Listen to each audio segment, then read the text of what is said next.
Typhoid জ্বর প্রতিরোধে রাজশাহীর বাগমারায় টিকাদান ক্যাম্পেইন শুরু। বিস্তারিত দেখুন প্রতিনিধি মোহাম্মদ মোবারক হোসেনের পাঠানো তথ্য ও ভিডিওতে।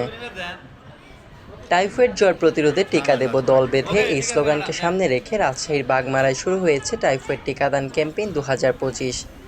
রবিবার সকালে ভবানীগঞ্জ সরকারি উচ্চ বিদ্যালয় উপজেলা স্বাস্থ্য ও পরিবার পরিকল্পনা কার্যালয়ের আয়োজনে এই কর্মসূচির উদ্বোধন করেন উপজেলা স্বাস্থ্য ও পরিবার পরিকল্পনা কর্মকর্তা ডাক্তার সফিউল্লাহ নেওয়াজ।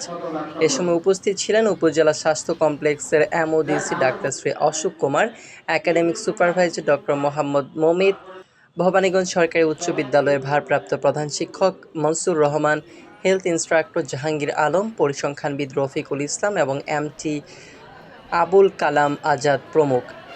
সরকারি ইপিআই কর্মসূচির আওতায় দেশব্যাপী শুরু হওয়া এই টিকাদান ক্যাম্পেইনে ৯ মাস থেকে ১৫ বছরের কম বয়সী শিশুদের দেওয়া হচ্ছে বিনামূল্যে ১ ডোজ টাইফয়েড টিকা। উদ্বোধনী দিনে প্রায় ৪০০ শিশুকে টিকা দেওয়া হয়েছে, আর পুরো উপজেলায় দেওয়া হবে ৮০,০০০-এরও বেশি শিশুকে। এরই মধ্যে ৫৮,০০০ শিশুর অনলাইন রেজিস্ট্রেশন সম্পন্ন হয়েছে। টিকাদান কার্যক্রম চলবে শিক্ষা প্রতিষ্ঠান, স্বাস্থ্য কমপ্লেক্স ও বিভিন্ন টিকাদান কেন্দ্রে।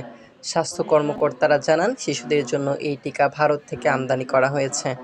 সবার সহযোগিতায় টাইফয়েড মুক্ত প্রজন্ম গড়ার অঙ্গীকার নিয়ে এগিয়ে যাচ্ছে বাগমারা স্বাস্থ্য বিভাগ।